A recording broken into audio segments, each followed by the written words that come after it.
Kommuri gold buyers తాకట్లో ఉన్న బంగారం విడిపించి ఆ రోజు మార్కెట్ రేటు కట్టి మిగిలిన డబ్బు మీకే ఇస్తారు. Contact number 9247538993. అన్నమయ్య సంస్కృత కీర్తనలు కూడా అద్భుతంగా ఉంటాయి. చాలా సరళమైన, ఏ భాష వాడు వింటున్నా వాడి భాషలో అర్థమయ్యేంత హాయిగా ఉంటాయి. అన్నమయ్య సంస్కృత కీర్తనల సౌందర్యం, ప్రత్యేకత ఏమిటి? ఇది చాలా ఆశ్చర్యం అండి.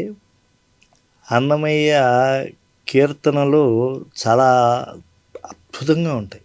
ఇప్పుడు ఒక 96 దాకా అన్నమయ్య సంస్కృతంవి అనిపించేట్టుగా, అంటే మధ్యలో ఉన్నట్టుండి ఎక్కడో తెలుగు పదం వేస్తారు. కాబట్టి అలా ఉన్నప్పటికీ కూడా 96 దాకా నా దగ్గర దొరికాయి. దొరికిన తర్వాత నేనేం చేశానంటే అన్నమయ్య కీర్తన, సంస్కృత కీర్తనల పైన నేను ప్రతిపదార్థ తాత్పర్యాలు రాసి ప్రచురించాను.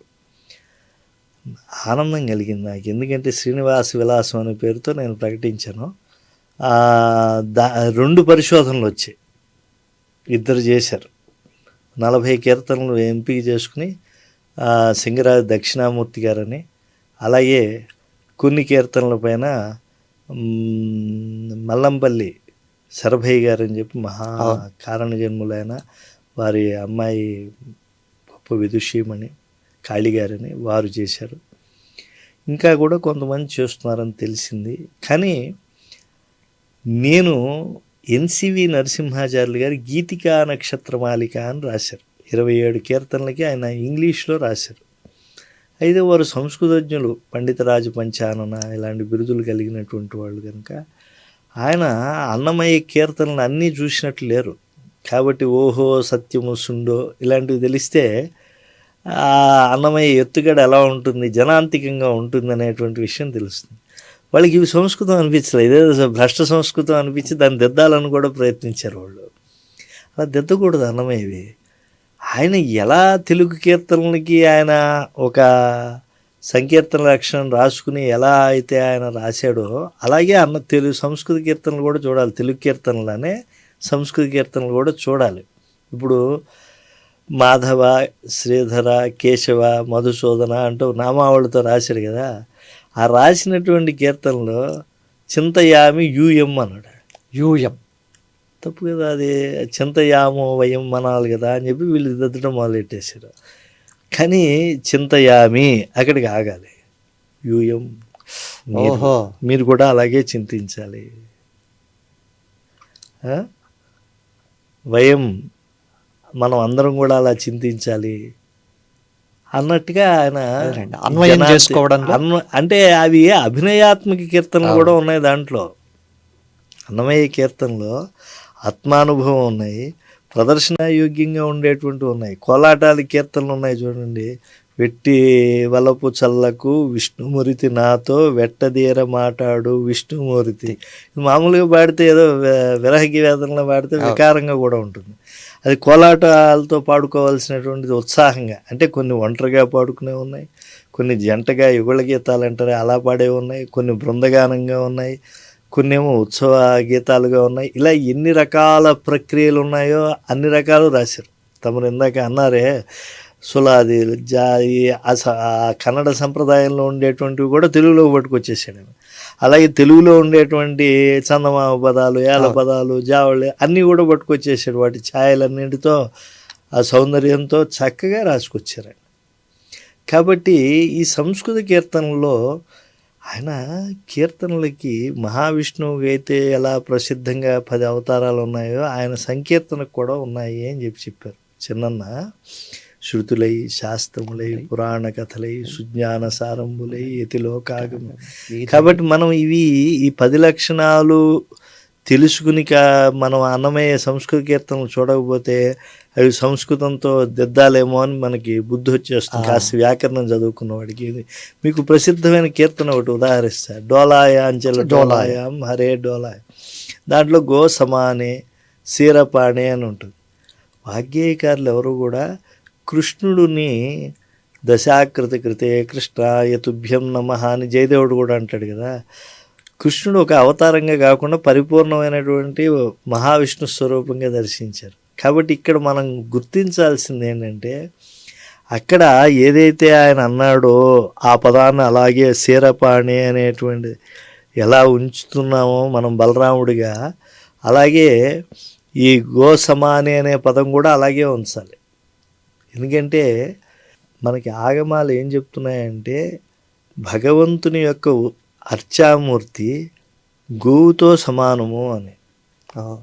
యథా సర్వాంగజం క్షీరం స్రవే స్తనముఖాద్యథ తథా సర్వగతో దేవ ప్రతిమాదిషు రాజతే. గోవుకి ప్రతి అంగాల్లో, అంటే ఏదో కొమ్ముల్లో గిట్టల్లో తప్పించి తోక నుంచి కళ్ళల్లో, చెవుల్లో, వెనకాల అన్ని చోట్ల గంగడోళ్ళు అన్ని చోట్ల కూడా చక్కగా ఆ యొక్క పాల బిందువులు ఉంటాయి. కానీ ఈ క్షీరధాతువులన్నీ ఎక్కడి నుంచి పడితే అక్కడ చెవుల్లోంచి కళ్ళల్లోంచి వచ్చేవి, పొదుగు నుంచి మాత్రమే వస్తాయి. అలాగే భగవంతుని విభూతి అణువు నుంచి అజాండమంతా నిండి ఉన్నప్పటికీ కూడా అర్చాబింబం నుంచే అభివ్యక్తం అవుతుంది. అందుకే వెంకటాచలానికి వచ్చారు అనేటువంటి వాడు ఏది కోరుకుంటే అది పొందుతున్నాడు. ఆర్తో జిజ్ఞాసు అర్థార్థి జ్ఞాని, వాడు ఏది కోరుకుంటే అది పొంది సమగ్రమైనటువంటి ఆ యొక్క దివ్యానుభూతితో వాడు వెనక్కి వెళ్తున్నాడు. అతృప్తి అమృత రూపాయ అని. తృప్తి కలగట్లేదు. అయ్యా అతృప్తి అమృత రూపాయ వెంకటేశాయ వాడు ఎన్నిసార్లు అన్నా కూడా అది తృప్తి కలగదని తెలిసినా కూడా తోసేశారండి అంటారు. మరి తోసేస్తుంటే అక్కడికే ఎందుకు వెళ్ళి ఇంకో చోటకి వెళ్ళొచ్చుగా, ఇక్కడేనే వెంకటేశ్వర ఉన్నాడు. అంటే ఏంటంటే ఈ యొక్క అనుభవం వేరు. ఇది ప్రత్యక్ష దైవం, యుగ ప్రత్యక్ష దైవం, భూమిని భేదించుకున్న అర్చామూర్తిగా స్వయం ప్రకటితమే ఆయన అక్కడ ఉన్నాడు. కాబట్టి ఆయన పైన కీర్తనల్లో ఈ గోసమానే అనేటువంటిది ఏంటంటే ఘోషమణే అని మనం మార్చకూడదు. ఈ గవాం సర్వాంగజం క్షీరం స్రవే స్తనముఖాద్యథ తథా సర్వగతో దేవ ప్రతిమాదిషు రాజతే అనే ప్రమాణాన్ని అనుసరించి ఆయన తెలిసే పెట్టాడు ఆ మాట. తెలిసి పెట్టాడు. తెలియక మనం పాఠభేదాలు మారుస్తాం. కాబట్టి పాఠభేదాలు లేకుండా ఎలా ఉంటే ఆ సౌందర్యం అభివ్యక్తం అవుతుంది. ఇది సౌందర్యం అన్నారు కనుక చెప్పాలి కదా, ఒకటన్నా చెప్పకపోతే మీ ప్రశ్నకి నేను సమాధానం చెప్పిన వాడినావు. ఆయన ఒక చోట అంటాడండి, ప్రతి జీవుడి ఎదగదిలో ఉండే భావాన్ని మనం ఆయన పాటల్నే గుండెల్ని గుడిగా చేసుకుని దాచుకోవాలి. ఎందుకంటే అయ్యా మరణ భయ దేహాభిమాన జాడ్యం వహామి అంటాడు. అంటే కరిరాజవరదం, ద్రౌపది మానరక్షకం, ఎటువంటి ఆపత్ సమయం ఎదురుకుండా 5 భర్తలను పెట్టుకుని అనాథం కిముపేక్షసే అని అడిగితే సద్య ఆయన వస్త్రదానం చేసి మాన సంరక్షణం చేశాడు ద్రౌపదీదేవికి. ఆ ద్రుపదతనయని ఎలా అయితే వెంటనే రక్షించాడో అలాగే ఆ గజేంద్ర రక్షణ కూడా చేశాడు. నాహం కళేబరస్యాస్య త్రాణార్థం మధుసూదన కరస్థ కమలాన్యేవ పాదయో అర్పితం తవా అని ఆర్ద్రతగా గజేంద్రుడు ప్రార్థిస్తే ఎక్కడి నుంచి మహావిష్ణువు ఎక్కడికి వచ్చి ఒక క్షణంలో రక్షించాడు. పోతన గారి పద్యాలు అయితే మీకే వచ్చి బోళ్ళని. అలా వైకుంఠపురంలో ఎక్కడో ఉండేటువంటి ఆయన ఆ మూల సౌధం అంటే ఆ మూల ఎక్కడో బాత్రూమ్ దగ్గర అని కాదు, మూల అంటే ప్రధాన సౌధంలో ఉన్నాడు.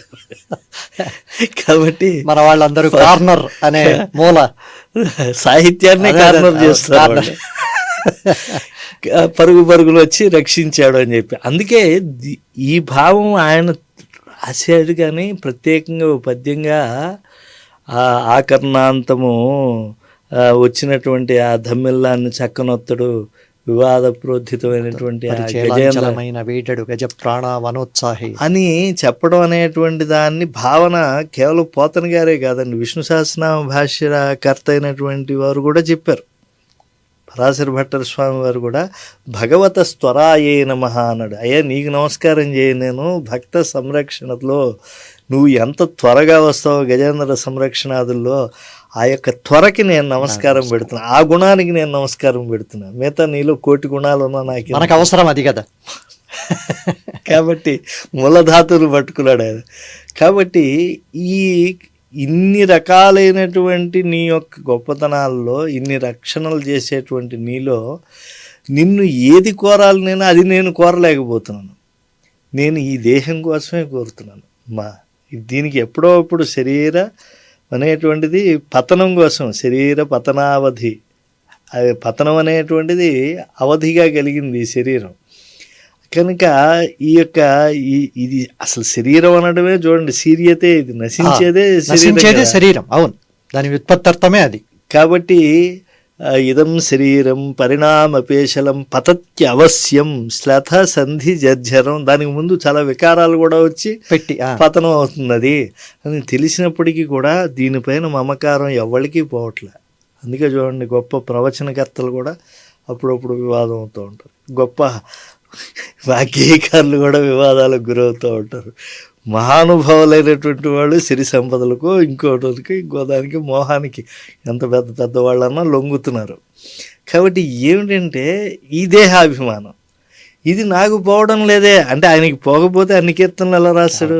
నాకు పోవట్లేదు. మరణే భయ మరణం అనేటువంటి భయం కలిగినటువంటి ఈ దేహాభిమాన జాడ్యం వహామి అని అద్భుతమైన కీర్తన. అలాగే ప్రతి కీర్తనలో కూడా ఇప్పుడు కొన్ని పదప్రయోగాలు ఆయన చెప్పించి ఇంకెవరు చేయలేరు అన్నట్టుగా దురిత దూరోహం అంటాడు. అంటే నువ్వు నన్ను దూరం చేయడంలా, నా పాపములనేటువంటివి నీ నుంచి నన్ను దూరం చేస్తున్నాయి.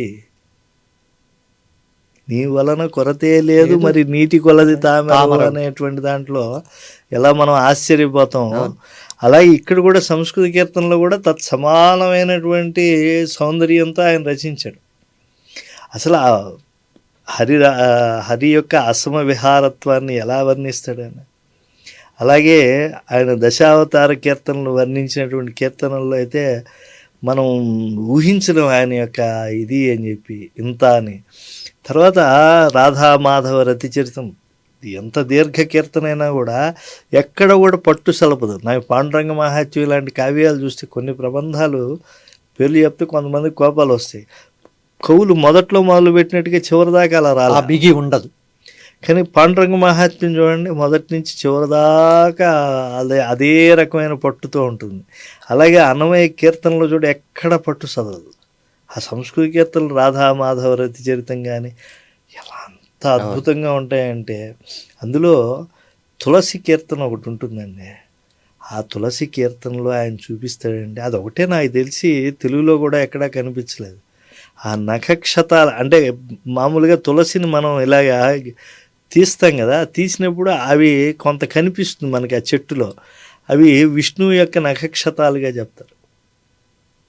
ఇంకా ఆశ్చర్యం ఏంటంటే, అలా నీళ్లు పోసినప్పుడు ఆ తులసి కోటలో మట్టి వెళ్ళి దాని మీద పడుతుంది. తులసి నీ మీద ఉండే మట్టి నువ్వు విష్ణువుతో సంగమించడం వల్ల వచ్చినటువంటి ఆయన యొక్క దేహానికి పూసుకున్నటువంటి కస్తూరి నీకు అంటింది అని అంటారు. ఆ కీర్తన పాడుతూ ఉంటే ఎంత అద్భుతంగా ఉంటుందో ఆ తులసి కీర్తన. కాబట్టి అలాగే వామనావతారం పైన ఆయన రాశాడు. ఆయన పెట్టుకున్న పుట్టగోచి గురించి ఎవరైనా రాయగలరు, ఆయన పట్టుగోచి పైన రాశాడు. స్వామి హా సమీచీనం అని చెప్పి మొదలుపెడుతూ కొన్ని కీర్తనలు రాశాడు. దాంట్లో ఏమంటాడంటే, నీకు పట్టు అలంకార ప్రియుడు అయ్యా, నువ్వు సామాన్యుడు కావు, నువ్వు నరసింహాకృతి ఎందుకు దాల్చావు స్వామి? నువ్వు పోనీ రాక్షసుడి కోసం అన్నప్పుడు ఏమి నువ్వు సంహరించాలి అని అంటే, కింద సింహాకృతి పైనేమో మానవాకృతి ఉండొచ్చు కదా, పట్టుబట్ట కట్టడం కోసం నువ్వు అలాంటి పని చేసావు. సరే, మిగతా అవతారాల్లో పట్టుబట్ట ఎలా ఉందో మత్స్య అవతారంలో వాటిలో ఉండకపోవచ్చు, కానీ ఎప్పుడైతే నువ్వు ఈ అవతారాలు మొదలెట్టావో, ముందు వామనావతారం మొదలెట్టావు కదా, వామనావతారంలో గోచి పెట్టుకున్నావా? పట్టుకొచ్చి ఎందుకే బ్రహ్మచారికి మాయావటు కాకపోతే పృథుల హేమ కౌపీనధర అని దాంట్లో సూపాసక్త శుచి సులభ అంటాడు. నువ్వు పప్పన్నం ప్రియుడు, సామాన్యుడు ఏం కాదు నువ్వు. మామూలుగా బ్రహ్మచారులు వాళ్ళు ఎప్పుడు కూడా కాస్త ఆకలి ఎక్కువగా ఉంటుంది ఆ దశలో. వీడికి చాదస్తం ఎప్పుడు పెరుగుతుందంటే, నా 45 ఏళ్ళు 50 ఏళ్ళు జన్మకోశ కాస్త మందగించాక చాదస్తం వస్తాయి. అప్పటి నుంచి మడి తడి ఇవన్నీ మొదలెట్టి పిల్లలకి చెప్తూ ఉంటాడు. వీడి చిన్నప్పుడు ఏమిటో తెలియదు, 2 చేతులు పెట్టి మీద ఉంటాడు బాల్యావస్థలో, తర్వాత బాగుండదని ఒక చేయి పెట్టుంటాడు. కాబట్టి ఏంటంటే, అక్కడ ఆ యొక్క భోజన ప్రీతి ఆ బ్రాహ్మణ అవతారంలో, ఆ అవతారంలో ఉండేటువంటిది కూడా విడిచిపెట్టినటువంటి గోచి పెట్టుకున్నా కూడా పట్టు గోచి పెట్టుకోవడంలో ఉండేటువంటి హేమ కౌపీన ధరాన్ని ఆయన దృష్టి, ఇలాంటివి చూస్తూ ఉంటే ఎంత ఆ భగవంతుని యందు సంతతము చిత్తవృత్తిని నిలపకపోతే ఆ పారమ్యత కలగదు. అరవిందాక్ష పదారవింద మకరంద సంసేవాసక్తిలో నిరంతరం లేకపోతే ఆ సాక్షాత్కారానుభవం ఆయన మనకు కలిగించలేడు. మామూలుగా ఈరోజు సాక్షాత్కారం అంటే అందరూ ఏం చెప్పేస్తున్నారు అని అంటే, భగవంతుడు అలా కళ్ళకి కనిపించేశాడు, మాంసచక్షులు కనిపించే, రోమాంచితం అయిపోయిందండి మీరు చెప్తే, గాడిది గుడ్డు అవుతుంది. అది కాదు సాక్షాత్కారం అంటే. పంచేంద్రియములకు కూడా ఉద్ధతి కలగటం సాక్షాత్కారం. ఈరోజు పుణ్యక్షేత్రాలకు వెళ్ళక్కర్లేదు, అక్కడ తొక్కిస్లాట్లో నువ్వు చచ్చిపోతావు అని చెప్పి భయపెడుతున్నారు వాళ్ళు. తొక్కిస్లాట్లో చావకుండా ఎలా వెళ్ళాలో ఆలోచించు అంతే. తలనొప్పి వస్తే తల తీసేసుకోవడం పరిష్కారం కాదండి, అక్కడికి వెళ్ళాలి. ఎస్విబిసిలో కనిపిస్తుంది కదండి స్వామి కళ్యాణం, మళ్ళీ ఎందుకు వెళ్తున్నారండి మీరు? అంత క్లోజప్లో మీరు చూడలేరుగా ఛానల్లో. మనం ఎదురెదురుకుండా మిమ్మల్ని నేను చూడొచ్చు, కానీ ఆ కెమెరాలోకి వెళ్ళి చూస్తే మీరు ఇంకా బాగా స్పష్టంగా ఇంకా అందంగా కనిపిస్తారు మీరు. మరి అలాంటప్పుడు నేను అక్కడికే ఎందుకు వెళ్తున్నాను అంటే, సాక్షాత్కారం అంటే శాస్త్ర మర్యాద ఏమిటి అని అంటే, కంటికి ఆ దర్శనానుభూతి కలగాలి, చెవికి ఆ భగవంతుని యొక్క మంగళతూర్యరావాలు గోవింద ఘోషలు ఇవన్నీ అవి బాగా తన్మయత్వం చెందేట్టుగా వినిపించాలి. ఆ తులసి ప్రసాదాది ఆఘ్రాణం చేయాలి, వాటి ఆస్వాదనం చేయాలి. శరీరానికి ఆ పుల్లు దండాలు పెడుతూ ఉంటే అనిర్వచనీయమైనటువంటి అనుభూతి కలగాలి. కాబట్టి ఈ పంచేంద్రియాలు ఏదైతే ఉన్నాయో ఇవన్నీ కూడా దృష్టి, ఈ శ్రవణ, ఈ ఇంద్రియాలన్నింటికి పంచేంద్రియాలకి కూడా బహిరింద్రియాలకు కలిగితే అంతరింద్రియాలకు కూడా ఆ యొక్క ఉద్ధతి కలుగుతుంది.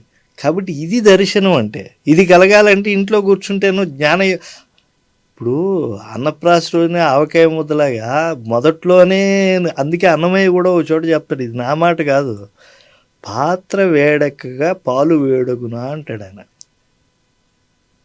ఈ శరీరం అరగకపోతే కరగకపోతే 10 చోట్ల పుణ్యక్షేత్రాలు కలగకపోతే ఆ అనుభూతి ఎలా కలుగుతుంది? పాలు వేడిగా తాగాలనుకుంటున్నారు, పాత్ర వేడెక్కకపోతే ఎలాగా? మీ శరీరంలో ఆ యొక్క భగవంతుడి కోసం ఆ యొక్క నడక, బొట్టుకి అలా మనం మెట్టుకి బొట్టు పెట్టుకుంటూ పైకి వెళ్ళిన తరువాత ఆ ఒళ్ళు నొప్పులన్నీ కూడా స్వామిని చూసేప్పుడు మాయమైపోతున్నాయి కదా. ఎలా మాయమవుతున్నాయి? ఆయన ఏమైనా తీసేస్తున్నాడా అంటే తీయచ్చు, అది కూడా మహిమ ఉంది ఆయన. కానీ ఏంటంటే మనలో కలిగే ఆనందం ఆ శ్రమ తెలియనివ్వట్లేదు. ఆనందం లేని నివాస రసికుడైనటువంటి స్వామి ఆ శ్రమ తెలియనియట్లేదు. 18 గంటలు ఎదురు చూసినటువంటి వాడు 18 సెకండ్లు కూడా భగవంతుడిని చూడకపోయినా కూడా ఆనందంగా ఉంటాడు. మేము గుళ్ళో కూర్చుని వ్యాఖ్యానం చెప్తూ ఉంటాం. గుళ్ళో నువ్వు వ్యాఖ్యానం చెప్తే ఎవడంటాడని మీకు సందేహం రావచ్చు. ఎందుకంటే భగవంతుడు భక్తజన ప్రియుడు. ఆయన వాళ్ళని చూస్తూ ఉంటాడు. వచ్చినవాడు భగవంతుడిని చూడటానికి వచ్చాడు కానీ నిన్ను చూడటానికి రాలా. కాబట్టి మేమెందుకు చెప్తా ఉంటే ఆ వంకతో స్వామిని చూడటచ్చు. అలా దశాబ్దాల పాటు మేము సుప్రభాత వ్యాఖ్యానాలు చేసాం. అప్పుడు రోజు కొత్తగా పెళ్ళైన వాళ్ళండి పసుపు బట్టలతో, మీరు నమ్మాలి, అన్నమయ్య కీర్తనలో భక్తి పారమ్యతను ఆయన చెప్తూ ఆయన ఏదైతే లక్షణం చెప్పాడో ఆ లక్షణం అక్కడ కనిపిస్తోందా లేదా అని మనం ఒకసారి ప్రయోగశాలగా దేవాలయాన్ని చూస్తే అనిర్వచనీయమైనటువంటి స్వామి దేవాలయ అనుభూతి మత్త చిత్తుల్ని మనం దర్శించవచ్చు. స్వామిని చూసి ఒక్క సెకండ్ కూడా ఉంచకుండా కొత్తగా పెళ్ళే పసుబట్టలతో వచ్చిన వాళ్ళని తోసేశారు. వాళ్ళు చూస్తేనే గ్రామీణులాగా అనిపించింది. వెంటనే దగ్గరికి వెళ్ళి, నాకుండేటువంటి ఏదో అక్కడ 3 దశాబ్దాలుగా పనిచేస్తున్నాను కనుక ఇంకో కొంతకాలం ఉంటాను కాబట్టి ఏదో కొంచెం తెలిసిన వాళ్ళు ఉండబట్టి ఒక్క నిమిషం మళ్ళీ కాస్త అలా నిలబెడతానండి, ఒక్క నిమిషం అలా ఉండండి అన్న గబగబా అక్కడికి వెళ్ళి అనేప్పటికీ వాళ్ళు అన్నారు, మేము వచ్చేటప్పుడు మా పెళ్లి చేయించిన స్వామి చెప్పారండి, మనం చూడకపోయినా పర్వాలేదు 1000 కళ్ళు ఉండే స్వామి మనం చూస్తాడండి. చూడండి స్వామి అదే ఫిలాసఫీ. అది రావడం కోసమే ఇంత విజ్ఞానం ఉన్న వాళ్ళకి రావట్లేదు. గంటసేపు అక్కడ నిల్చున్న వాడిని గంటసేపు నుంచున్నటువంటి వాడు నన్ను అక్కడ ఉండగా ఎంతమంది చూశారని చూస్తున్నాడు వీడు. వీడు చూసిన దర్శనానికి పొద్దున్నే తలకిందులుగా వెళ్ళి గబ్బిలం లోపలికి వెళ్ళి బయటకు వచ్చేసిన దానికి పెద్ద తేడా ఉండట్లే. కాకి గంగా స్నానానికిను మనం స్వామి పుష్కరిలో గొంకలేయటానికి పెద్ద తేడా ఉండట్లే. అలా వెళ్ళమన్నారండి. ముందు స్వామి పుష్కరంలో స్నానం చేయమన్నారు. అంతకు ముందేమో బేడి ఆంజనేయ స్వామి దగ్గర హారతి ఇమ్మన్నారు.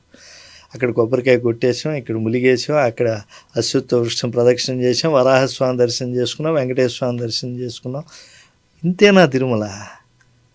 అక్కడ ఉండే తీర్థమహిమ నువ్వు చూడొద్దా, అనుభవించద్దా? ఆ తుంబురు తీర్థం, రామకృష్ణ తీర్థం, ఆ తీర్థాల్లో వెళ్ళి చూస్తే ప్రకృతి సౌందర్యం అంతా మనం దర్శించవచ్చు. దాన్ని అన్నమయ్య ఎంత అభివర్ణించాడా అని చెప్పి మనకు తెలుస్తుంది. ఆ తీర్థమహిమని ఎందుకు అంత వర్ణించాడు.